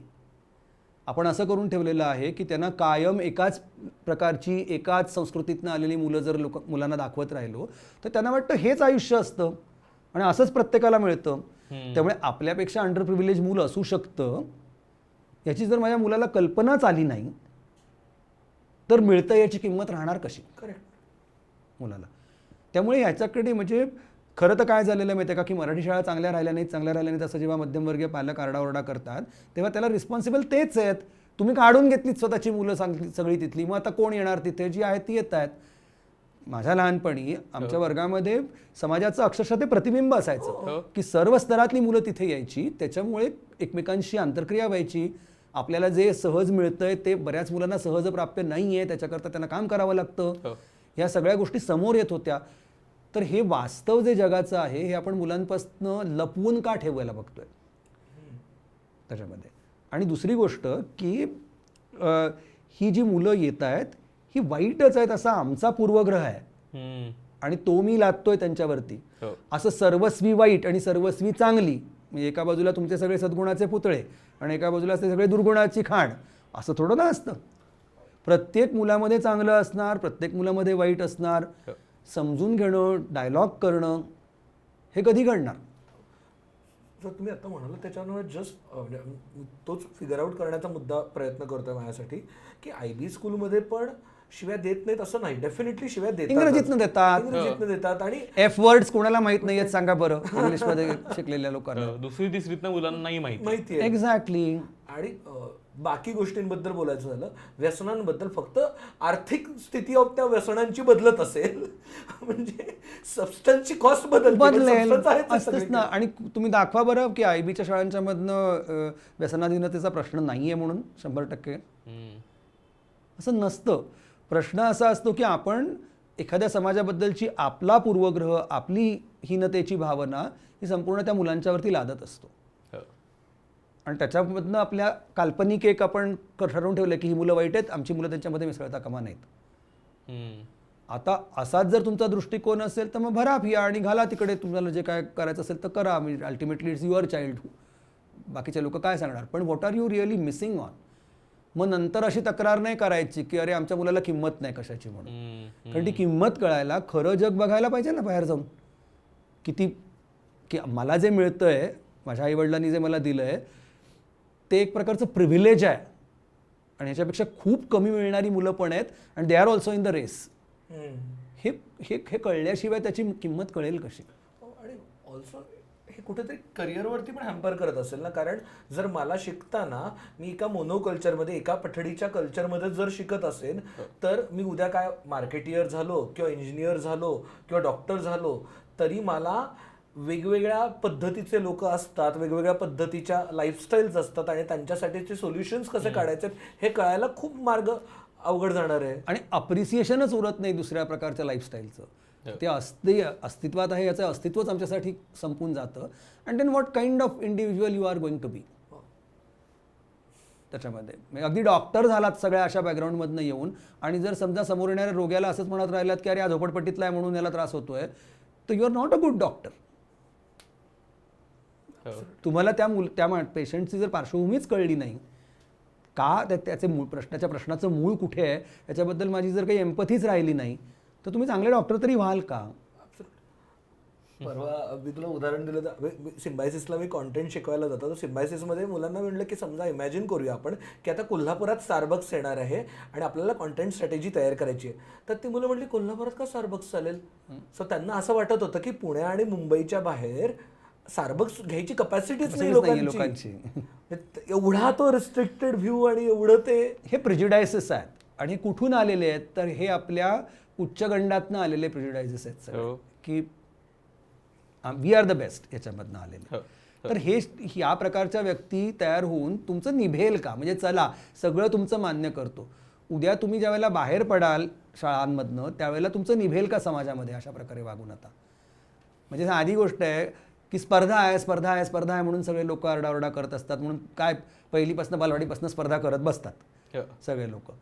शेवटी कॉर्पोरेटमध्ये एंटर केल्यावरती काय शिकवायला लागतं? मग टीमवर्क कसं करायचं, मग सगळ्यांना बरोबर कसं घ्यायचं, आणि मग लिडरशिप कशी करायची, मग चांगली लिडरशिप म्हणजे काय, मग इतरांचा व्ह्यू पॉईंट कसा समजून घ्यायचा, हे सगळं तिथे जाऊन मग शिकत बसायचं वेड्यासारखं. पुढच्या येणाऱ्या काळामध्ये तुम्हाला या प्रकारची कौशल्य लागणार ना. म्हणजे अगदी तथाकथित उच्च प्रकारच्या करिअरमध्ये सुद्धा हू विल गो अहेड? केवळ टेक्निकल स्किल घेऊन तुम्ही जाल का खरोखर सिनियर मॅनेजमेंटमध्ये एखाद्या कॉर्पोरेटच्या? टेक्निकल स्किल एका लेवलपर्यंत तुम्हाला घेऊन जाऊ शकतं, स्पर्धा एका लेवलपर्यंत घेऊन जाऊ शकते. पुढे जाऊन मला 4 लोकांना बरोबर घेऊन काम करताच आलं नाही, मला दुसऱ्याचा व्ह्यू पॉईंट काय हे समजूनच घेता आलं नाही, would you be a team player? आणि आज तुम्ही सांगा मला असे किती व्यवसाय आहेत की जिथे एकटं मला सगळं करता येईल? डॉक्टरचा एक आहे तो सोडा, पण ऑपरेशनही त्याला एकट्याला नाहीच करतात. हां ते एक्झॅक्टली. पण तिथे निदान तो राजा असतो, सगळे ऐकतात त्याचं. पण ते बाकी सगळे सोडता. तुम्ही जर कॉर्पोरेट वर्ल्डमध्ये गेलात आणि टीमचा भाग झालात तर तुम्ही खरंच टीम प्ले करू शकता का? दुसऱ्याला एम्पथाईज करू शकता का? आणि मग तिथे लीडर्स म्हणून वरती जाणारे लोक बघा बरं कोण असतात. They are not necessarily only those who have cracked exams in a great way. त्याच्यामध्ये तिथे तुमचं वेगळ्या प्रकारचा स्किल सेट लागतो. आणि हा स्किल सेट आपली शाळा डेव्हलपच करत नसेल तर मग एवढे पैसे भरून आम्ही मिळवलं काय? Status symbol. हां, स्टेटस सिम्बॉल म्हणून घालायचं तर घाला. म्हणजे who is going to stop you from that? पण जर मी चांगल्या स्टेटसची शाळा म्हणून त्याच्यामध्ये घाला असं म्हणतोय तर त्या शाळेला तेवढ्या हक्काने प्रश्न पण विचारा की बाबा शिकवणार आहात का खरोखर ज्या प्रकारची कौशल्य मला बाहेर गेल्यावरती लागतात त्या प्रकारची विचारायला पाहिजे ना. म्हणजे आता मान्यच जर करून टाकलं की शिक्षण एक खरेदी विक्रीचा व्यवहार आहे तर ठणकावून विचारून तरी घ्या की अरे बाबा नेमकं काय देता शाळेमध्ये. दोन्ही बाजूनी थपडा नका खाऊ पालक म्हणून. पण मग काय अपेक्षा ठेवल्या पाहिजे शाळेकडनं? म्हणजे ही तर ढोबळ अपेक्षा आहे ना की काही ज्या काही इयत्ता आहेत त्या पास करत पुढे जाणं, त्यात काय बरे मार्क हे करणं, कारण आता आपण अल्टिमेटली परत ते सगळं मार्कांभोवती गुंडाळून ठेवलंय, शिकतोय की नाही शिकतोय की नाही. तर त्याच्या पुढे जाऊन मला मुलांना मुलींना शाळेत घालायचं आहे तर काय अप्रोच असला पाहिजे, मला काय हवंय त्या शाळेकडनं? शाळेची मूल्यव्यवस्था काय आहे ते आपण बघतो का कधी? अगदी साध्या साध्या गोष्टींच्या मधनं कळतं की अगदी लहानपणापासून मुलं आणि मुली वेगळे बसवून ठेवतात. एका विशिष्ट प्रकारची कामं मुली करतात शाळेमध्ये आणि विशिष्ट प्रकारचीच कामं मुलगे करतात. आणि अशा तऱ्हेच्या ज्या ह्या प्रकारच्या ज्या सटल गोष्टी आहेत ह्याच्याकडे पालकांचं लक्ष पण जात नाही कधी. म्हणजे मी तुम्हाला एक डिफरन्सिएशन फक्त बारीकसं सांगितलं, अशी 100 गोष्टींची यादी आपल्याला देता येऊ शकेल. तर काय व्हॅल्यूज शाळा नेमकी मानतीये? म्हणजे उदाहरणार्थ की हुशार मुलांचं कौतुक करणं हे माझ्या शाळेचं प्रिन्सिपल आहे का प्रत्येक मुलाला आलं पाहिजे याच्यासाठी धडपड करणं हे माझ्या शाळेचं प्रिन्सिपल आहे? बऱ्याच वेळेला कसं असतं माहिती आहे का, शाळा बऱ्याच वेळेला दुटप्पी पण मागत असतात. म्हणजे काय की बोर्डात मूल आलं किंवा यश मिळालं तर ते शाळेचं आणि जर अपयश आलं तर ते मुलाचं, असा प्रकार असतो. नाही तुला तुझी बुद्धी कमी आहे म्हणून तुला आलं नाही, आणि मग त्या मुलाला का आलं तर त्याची बुद्धी चांगली आहे म्हणून नाही, आम्ही प्रयत्न केले म्हणून, आमच्या शाळेतला आहे म्हणून. तर हा दुटप्पीपणाचा व्यवहार आहे. आणि शिक्षकांना नेमका पगार कशाचा मिळतो? हुशार मुलांना शिकवण्याचा का सर्व मुलांना शिकवण्याचा? सर्व मुलांना शिकवण्याचा. So it is our right. त्यामुळे पालकांनी हे लक्षात ठेवलं पाहिजे, मूल जर समजा एखाद्या ठिकाणी कमी पडलं तर अजिबात स्वतःला दोषी मानू नका. It is your right that the school has to really look at your child and extend the kind of help that the child needs. तर आपल्याकडे उलटाच प्रकार आहे की शाळांनी हे सांगायचं की नाही नाही ते काय तुमच्या मुलाला येत नाही, किंवा सेग्रिगेट करून ठेवायचं की डर तुकडीतली मुलं आहेत त्यांना काय शिकवलं काय नाही शिकवलं काय चालेल. तर अशा प्रकारचे जे एक पूर्वग्रह आहेत हे मुळापासून चॅलेंज केले पाहिजेत आपण पालक म्हणून, की बाबा नेमकं काय तुमचं म्हणणं काय आहे. म्हणजे आता साधी गोष्ट आहे की मी माझ्याकडची जी काय कमाई होती ती सगळी लावून तुमच्या मुलाच्या शाळेत घातलं त्याच्यामध्ये, आता त्याला यावं ह्याची जबाबदारी कोणाची, माझी का तुमची? शाळेची जबाबदारी जास्त आहे ना मग त्याच्यामध्ये. मग येत नसेल तर we are there to help you, we are there to support you. पण म्हणून मुलाच्या बाबतीमध्ये तुम्ही तुम्हाला येत नाही हा दोष तुमचा असं करून नाही चालत. जसं यश शाळेचं तसं जर नाही आलं तर अपयश पण शाळेचंच म्हणायला पाहिजे. सर तुम्ही यावं म्हणता तेव्हा नक्की काय यावं? कारण अजून मुळात प्रश्नच कळत नाही की शिक्षण म्हणजे काय, म्हणजे ability to read, ability to write का काय ना अजून काय पलीकडचं? Ability to think. सगळ्याच्या मुळाशी ते येतं की मला विचार करता येतो का, मला गोष्टी समजतात का. आता तुम्ही लिखाण वाचनाबद्दल बोललात, ॲबिलिटी टू राईट रीडबद्दल बोललात. नेमकं वाचन येणं म्हणजे काय हो? जे लिहिलं ते वाचता आलं पाहिजे. हो, पण म्हणजे काय? म्हणजे वाचून ते अनालाइज करून आकलन होणं त्याचं. बरं, आकलन झालं पाहिजे. आता तुम्ही बघा, मुलांना आधी न शिकवलेला कुठला तरी एखादा उतारा 5वी-6वीतल्या मुलाला द्यायचा, त्याला म्हणायचं हे वाच आणि यात काय झालंय हे मला जरा सांग. किती टक्के मुलं करू शकतील असं वाटतंय? अनसीन, म्हणजे शाळेत शिकवलेला असता कामा नये, नवा उतारा. त्यांच्या भाषेतलं सोपं असेल काहीतरी गोष्ट. आपण माध्यम इंग्रजी स्वीकारलं की नाही आता, मग मी इंग्लिश देणार, कारण शिक्षणाचं माध्यम ते आहे ना शेवटी. बरोबर. आणि मला वाचायला तुम्ही शिकवलत काय? इंग्लिश शिकवलं, मी इंग्लिशमधला देणार. ठीक आहे, तुमच्या पाठ्यपुस्तकाशी मिळता जुळता असेल पण वेगळा असेल. तर बऱ्याच वेळेला असं दिसतं की मुलं साधारण शेवटची 2-3 वाक्य सांगतात फक्त त्या उतार्याचा अर्थ. हां, कारण ते वाचत जातात आणि शेवटची 2-3 वाक्य फक्त लक्षात राहतात तेवढी सांगतात. सेंट्रल आयडिया काय आहे त्या लिखाणाची ह्याच्याकडे लक्षच जात नाही. आणि हे का होतंय याचं कारण आम्हाला त्या टेक्स्टबरोबर एंगेज कसं करायचं याचा विचारच करायला शिकवलेला नाही. आजकाल तर असं म्हणतात की केवळ समजणं गरजेचं नाही, त्याच्यापेक्षा जास्त झालं पाहिजे, क्रिटिकली ठरवता आलं पाहिजे की हे योग्य आहे का. हो, फेक न्यूजच्या जमान्यामध्ये आपण आज जगतोय. तर माझ्यासमोर लिहून आलं म्हणून मी विश्वास ठेवू का त्याच्यावर? लिहिलेलं जे आहे ते तर्कसंगत आहे का, हम्म. की इथे असं म्हणतोय आणि खाली असं म्हणतोय, तर हे जमतंय का एकमेकांशी, अशा तऱ्हेचं एंगेजमेंट टेक्स्टबरोबर करणं शाळेने अपेक्षित आहे. हे आपल्या करिक्युलममध्ये लिहिलेलं आहे, ही देशाची पॉलिसी आहे. शाळा करतात की तिथे बघा. असं एक्झाम्पल घेऊन आपण हे बोलू शकतो का एखादं? समजा असं झालं की एक जाहिरात दिली आहे मुलांना वाचायला. त्या जाहिरातीत असं लिहिलेलं आहे की भावाभावांच्या भांडणामध्ये एका बिझनेसचं खूप मोठं नुकसान झालं आहे आणि तुमच्या वस्तीतल्या लोकांचा फायदा व्हावा, तुमच्या गावातल्या लोकांचा फायदा व्हावा म्हणून त्यांनी सगळा माल जो आहे त्यांचा तो सेलसाठी आणलेला आहे इथे आणि त्याच्यामध्ये या सेलमध्ये अशा अशा तऱ्हेच्या ह्याने मला रेटने मला कपडे मिळणार आहेत, अशी जाहिरात दिलेली आहे मुलांच्या समोर वाचायला. ही या प्रकारच्या जाहिरात दिल्यावरती मुलाला काय कळलं पाहिजे ह्याच्यातनं? पहिला पार्ट गिमिक आहे. हां, की असं खरंच होईल का रे, की भावाभावांचं भांडण झालं म्हणून त्यांनी हे सगळं बिझनेस विकायला काढला. बरं त्यांनी काढला, तो येऊन माझ्याच गावात का विकायला काढला? दुनियात इतके भरपूर मोठे शहर आहेत की तिथे जाऊन विकायचा होता, की इथे कशाला आले विकायला? असे प्रश्न आपण विचारायला शिकवतो का मुलांना? आणि खरं गरजेचं काय आहे तर या प्रकारचं इंटरॅक्शन टेक्स्टबरोबर करणं म्हणजे वाचणं. परत त्यांनी काय म्हणजे काय ह्या सगळ्या कारणामुळे त्यांनी समजा जर हे केलेलं असेल तर तो तुमचा फायदा व्हावा म्हणून खरोखर करतोय का, ह्याच्या मागे काहीतरी वेगळाच विचार आहे? हे सगळं जेव्हा जो तर्क जोपर्यंत मी वापरत नाही ते टेक्स्ट वाचताना तोपर्यंत मी वाचत नाहीये.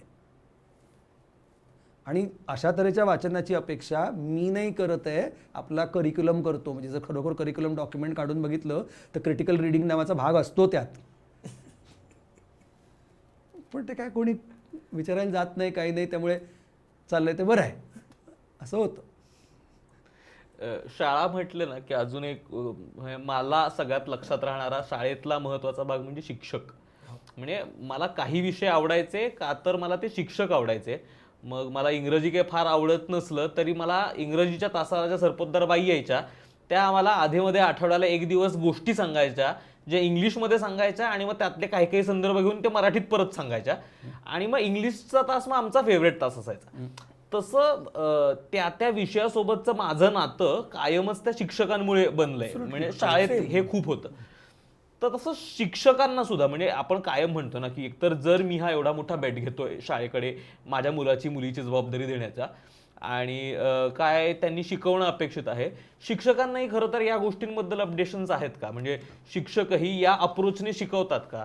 त्यांच्याकडे एवढी मोठी पटसंख्या असते, त्यांच्या मागे सरकारी कामं लावलेली असतात, त्यांच्या मागे त्या डॉक्युमेंट्स पूर्ण करायच्या काय काय गोष्टींचा सोपस्कार लावलेला असतो. शिक्षक खरंच शाळेत शिकवतात का? बरं, सगळ्यात महत्त्वाची गोष्ट म्हणजे असं आहे की शिक्षकांचा व्यावसायिक विकास हा संपूर्ण समाजाने दुर्लक्ष केलेला विषय आहे. ज्यांच्या हातात आपण आपली मुलं देणार आहोत त्यांच्या विकासासाठी नेमकं काय आपण करतोय असा प्रश्न विचारला तर जवळजवळ नाही, काही करत नाही असंच उत्तर तुम्हाला मिळतं. अडचण काय आहे याच्यामध्ये की एकदा मी कधीतरी BEd होतो त्यावेळेला परीक्षा देतो, त्याच्यानंतर मला माझ्या व्यवसायाच्या मध्ये नवीन नवीन काय घडतंय हे कळण्याचा काहीही मार्ग नाही फारसा. साधी गोष्ट आहे की डॉक्टर समजा एखादा माणूस झाला तर मेडिकल रिप्रेझेंटेटिव्ह जेव्हा त्याच्याकडे जातो त्यावेळेला त्याला तो नवे मॉलिक्युल्स दाखवतो, त्याच्याबद्दलचं नवीन सांगतो. डॉक्टर कॉन्फरन्सने जातात त्याच्यामध्ये त्यांना नवीन प्रकारची माहिती मिळते. या प्रकारची कुठलीही इकोसिस्टम ज्याला आपण म्हणू अशी शिक्षकासाठी आपल्याकडे उपलब्ध नाही. किंबहुना तो एक अत्यंत महत्त्वाचा शिक्षण व्यवस्थेतला घटक आहे असं आमचं म्हणणंच नाही.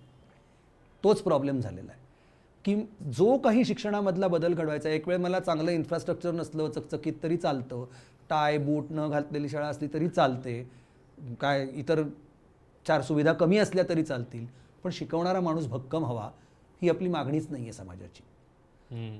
आणि त्याच्या व्यावसायिक विकासासाठी म्हणून कुठल्याही प्रकारची रचना आपण केलेली नाही. आजकाल टीचर ट्रेनिंग प्रोग्राम्स होत असतात ना. टीचर ट्रेनिंग प्रोग्राम्स जे होतात ते कुठल्या शाळांना ॲक्सेसिबल आहेत विचारा बरं. खरं तर जास्त करून गव्हर्नमेंट, फक्त गव्हर्नमेंटच्या शाळांना. तिथे आम्ही आमची मुलं पाठवतच नाही. बरोबर आहे ना. आम्ही अनेक खाजगी शाळांबरोबर म्हणजे अनुदानित शाळांबरोबर आणि इंग्रजी माध्यमाच्या शाळांसोबत काम करतो, क्वेस्ट आहे आमच्या संस्थेतर्फे. तर तेव्हा असं दिसतं की लोकांना 12-12 वर्षात 10-10 वर्षामध्ये कुठल्याही प्रकारचा नवा इनपुट मिळालेला नाही आहे. बापरे. आता तुम्ही मला सांगा की एखादा इंजिनियर जर असेल तर तो जे इंजिनिअरिंग कॉलेजमधनं शिकून जातो तेच तो रोज करतो का त्याच्या आयुष्यात जाऊन? त्याला सतत बदलावं लागतं, नवं येणारं शिकावं लागतं आणि तशी त्याची गरज आहे आणि त्या प्रकारची त्याच्या आसपास व्यवस्था सुद्धा आहे. शिक्षकांच्या बाबतीत असं होतं की नवीन जे काही घडतंय ते त्यांच्यापर्यंत पोहोचवण्याची व्यवस्थाच नाही चांगली आणि तसं करायची गरज आहे हे बहुतांश शाळा चालकांना वाटत नाही.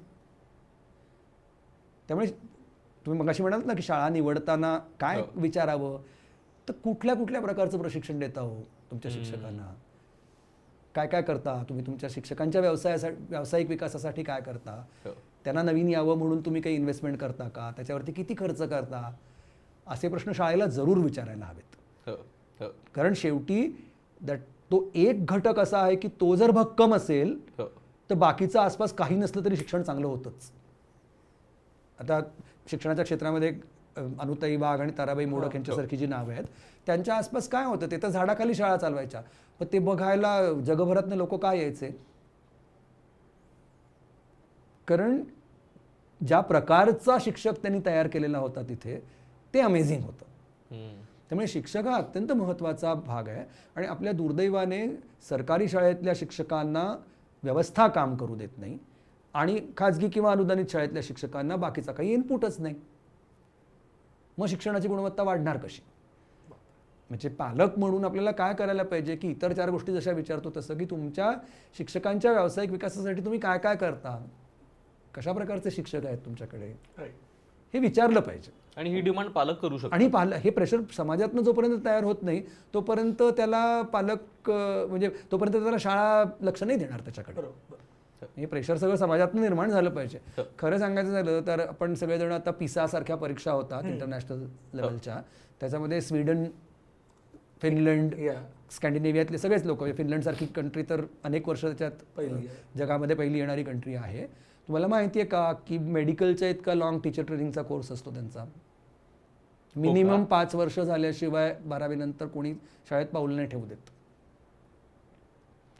आता त्या प्रमाणात आपण आपल्या शिक्षकांमध्ये किती इन्व्हेस्ट केलंय, आम्ही कशात इन्व्हेस्ट करतोय, इमारतीत करतोय, बसमध्ये करतोय, कॅन्टीनमध्ये करतोय, सीसीटीव्ही कॅमेरे लावण्यामध्ये करतोय, पण जो मुख्य घटक आहे त्याच्यात आपण इन्व्हेस्ट करतोय का खरोखर, याचा विचार करायला पाहिजे. आणि ही मागणी जोपर्यंत समाजातनं जनरेट होत नाही, पालक जोपर्यंत म्हणत नाहीत की अरे आम्ही या कारणासाठी तुमच्या शाळेमध्ये घालतोय, तोपर्यंत याला महत्त्व नाही येणार.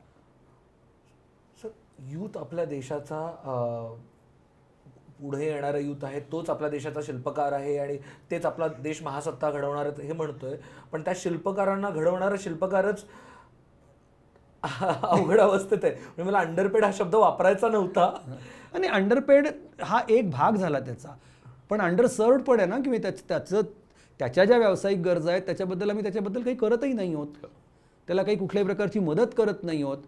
आणि ज्ञान इतक्या वेगाने वाढतं एका बाजूला की ते जर शाळेपर्यंत माझ्या पोहोचलंच नाही, आणि ज्ञान म्हणजे जनरल ज्ञानही वाढतंय आणि मुलं कशी शिकतात याच्याबद्दलचंही ज्ञान वाढतंय, तर ते नवं ज्ञान जर मला मुलापर्यंत शिक्षकापर्यंत मला पोहोचवता आलं नाही तर शाळेतली शिकवण्याची पद्धत ही कायमच जुनाट राहणार. बरोबर बरोबर.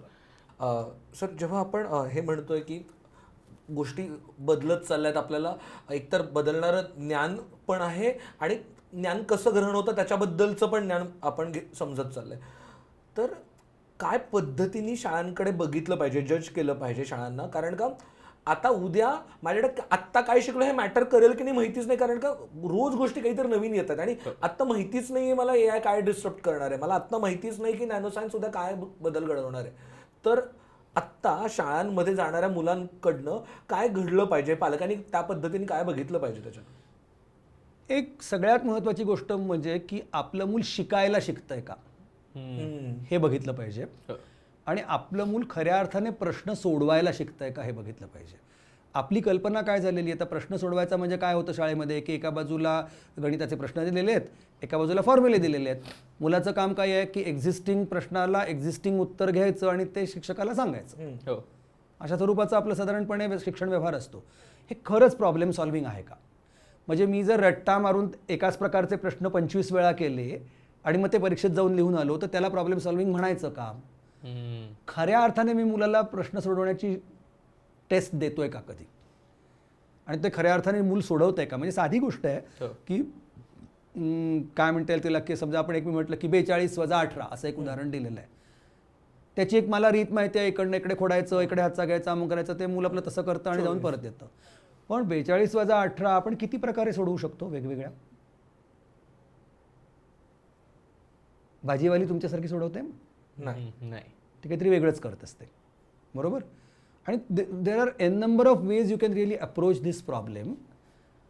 आता ह्यातला मी कुठला मार्ग वापरू ह्याचा डिसिजन करायला शिकवणं म्हणजे प्रॉब्लेम सॉल्व्हिंग करायला शिकवणं. त्याच्याऐवजी आपण काय करतो की ते एखादं अल्गोरिदम असल्यासारखं त्याला हातात देऊन टाकतो, त्याला म्हणायचं की बस हे करत, ते यंत्रवत मुलं करत राहतात त्याचं तसं. तर अडचण अशी आहे की आपण खरंच प्रॉब्लेम सोडवायला देतोय का त्यांना. खूप चांगल्या चांगल्या योजना या क्षेत्रामध्ये शासनाच्या आहेत, पण आपल्या शाळा त्याच्याकडे लक्षच देत नाहीत. उदाहरणार्थ एक चिल्ड्रन्स नॅशनल सायन्स काँग्रेस म्हणून एक परिषद असते. तर आमच्या गावांमधनं बऱ्याच वेळा त्या नॅशनल ह्याला सुद्धा मुलं गेलेली आहेत. तर काय करायचं असतं की आपल्या आयुष्यामधला एखादा खरा प्रश्न घ्यायचा आणि त्याच्यावरती खरंच उत्तर शोधायचा प्रयत्न करायचा, म्हणजे almost like a quasi research त्याच्यामध्ये. तर आमच्या गावातल्या मुलांनी काय केलं होतं की आपल्या गावामध्ये दिव्याच्या विजेची बचत कशी करता येईल याच्यावरती त्यांनी सुरू केलं काम. मग त्यांच्या असं लक्षात आलं की आपल्याकडे गावामध्ये 10 दिवस वीजच नसते, मग नुसत्या विजेच्या बचतीवरती काम करून नाही चालणार, मग आपण रॉकेलचं ज्यावेळेला असतं ते रॉकेलची बचत कशी होईल ते बघूया.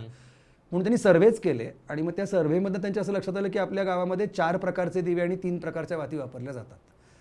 ह्या प्रश्नापर्यंत मुलं पोहोचली. आता शोधायचं आहे काय मला की ह्यातलं सगळ्यात एफिशियंट काय आहे.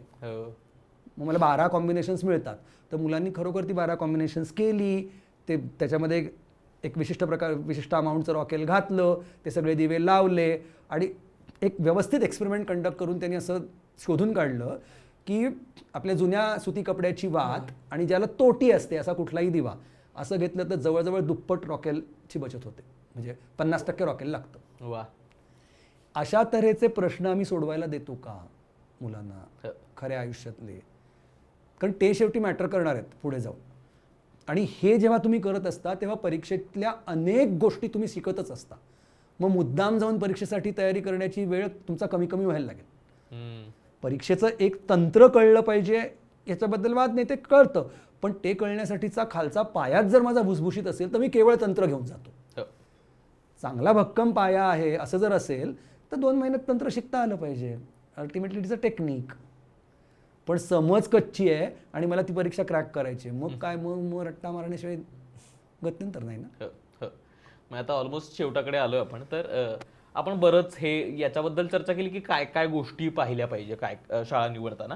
अशा कोणत्या डेफिनेटली नो आहेत, म्हणजे आम्ही मिलेनियल्सच्या भाषेत रेड फ्लॅग्स म्हणतो त्याला. तर असे कोणत्या शाळांच्या बाबतीतले रेड फ्लॅग्स आहेत जे पालकांनी थोडी त्याची काळजी घेतली पाहिजे की ह्या डेफिनेटली गोष्टी जर असतील तर खबरदारी घ्यायला पाहिजे. सो पहिली गोष्ट म्हणजे काय माहिती आहे का की safety is a big thing. तर त्याबद्दल शाळा जागरूक आहे की नाही हे बघितलं पाहिजे, आणि ती जर नसेल तर it's not a school to really go over there. दुसरी गोष्ट की किती कॉम्पिटेटिव्ह आहे शाळा. जेवढी कॉम्पिटेटिव्ह तेवढा रेड फ्लॅगचा लाल रंग वाढत जाणार. म्हणजे if you are putting the child right from the beginning in an over competitive environment तर मूल बर्नआउट होण्याची शक्यता खूप जास्त आहे त्याच्यामधनं. आणि कॉम्पिटेटिव्ह असण्यापेक्षा कोलॅबरेशनला महत्त्व देते का शाळा, सहकाराला महत्त्व देते का, हे एक बघितलं पाहिजे त्या सगळ्याच्यातनं. दुसरी महत्त्वाची गोष्ट म्हणजे असं की शाळेचे शिक्षक तो सर्वात क्रिटिकल घटक आहे. तो जर प्रशिक्षित नसेल, म्हणजे साधी गोष्ट विचारायला पाहिजे की तुमच्याकडे शिक्षक किती वेळा बदलतात. If the teacher turnover is more it's a bad school. Okay, good indicator त्याच्यामध्ये की आणि का बदलत असतील शिक्षक. ऑब्व्हियसली बाकी सगळ्याला पैसे जास्त खर्च करतात, शिक्षकांना कमी देतात. That's the reason why the turnover is high. अनेक ठिकाणी असं दिसतं की वर्षात 2-2, 3-3 शिक्षक बदलतात त्याच्यामधनं. त्यामुळे सर्वात महत्त्वाचा जो इंडिकेटर आहे तो असा की शिक्षक किती क्वालिफाईड आहेत, ते स्थिर आहेत का तुमच्याकडे, अनेक वर्षापासून काम करतात का, या तऱ्हेच्या गोष्टी नक्की आपण बघून घेतल्या पाहिजेत. आणि दुसरी गोष्ट म्हणजे की तुम्ही जी कुठली व्हॅल्यू सिस्टीम मानत असाल ती पर्सनल व्हॅल्यू सिस्टीम आहे तुमची. पण शाळा ओव्हरऑल डेमोक्रॅटिक व्हॅल्यू सिस्टीम मानते का. तुम्हाला से आहे का त्याच्यामध्ये? हम्म. शाळा बोलू देते का तुम्हाला? तुमचे प्रश्न ऐकून घेतले जातात का सगळं गप्पच केलं जातं कायम? जर गप्प करणारी शाळा असेल तर त्यांनी कितीही सांगितलं की मी चांगलं आहे म्हणून, तर त्याच्यात विश्वास ठेवायचं कारण नाही. त्यामुळे these are some of the red flags that you can really check for I mean. आणि आधीची मुलं असतात त्यांना सांगितलं विचारता येतं की अरे देतात का बोलू खरोखर पालक शाळेमध्ये? साध्या छोट्या छोट्या गोष्टी बघता येतात की किती लोकांची पालक सभा घेतात. 300 लोकांची 400 लोकांची पालक सभा घेणारी शाळा असेल नक्की जाऊ नका. एका वर्गाची पालक सभा घेत असतील, बोलत असतील, पर्सनल इंटरॅक्ट करत असतील, good practice. So these are certain things which are, आता काय फुलप्रूफ गोष्ट नाही. म्हणजे हे सगळं करून सुद्धा शाळा वाईट असूच शकते, त्याच्याबद्दल काही वाद नाही. पण हे करत असतील तर नक्की वाईट आहे. थँक्यू सो मच सर, तुम्ही आलात आणि खूप महत्त्वाचा विषय ज्याबद्दल बरीचशी माहिती मिळत नाही आणि कन्फ्युजन खूप आहे. कारण जसं सुरुवातीला म्हटलं तसं एक खूप मोठं प्लॅटर समोर आहे आणि मग त्यातनं नेमकं काय चॉईसेस करायचे, काय पद्धतीनं अप्रोच घेतला पाहिजे, या सगळ्याबद्दल अंदाज येत नाही आणि त्याच्याबद्दल आज आपण चर्चा करू शकलो, याचा आनंद आहे. खूप खूप धन्यवाद, तुम्ही वेळ काढून आलात आणि मार्गदर्शन केलं. तुम्हाला आजचा एपिसोड कसा वाटला नक्की कळवा. अमुक तमुकवर तुम्ही हे एपिसोड्स बघता आहात तर प्लीज सबस्क्राईब करा. बरेचसे लोक जे आपले एपिसोड्स बघतात ते सबस्क्राईब करत नाहीत, तर ही विनंती आहे, जर तुम्हाला या पद्धतीच्या दिग्गजांसोबत मान्यवरांसोबतचा कॉन्टेंट यूट्यूबवरती मराठी पॉडकास्ट स्वरूपात ऐकायचं असेल तर प्लीज सबस्क्राईब करा. धन्यवाद. लो बसावा.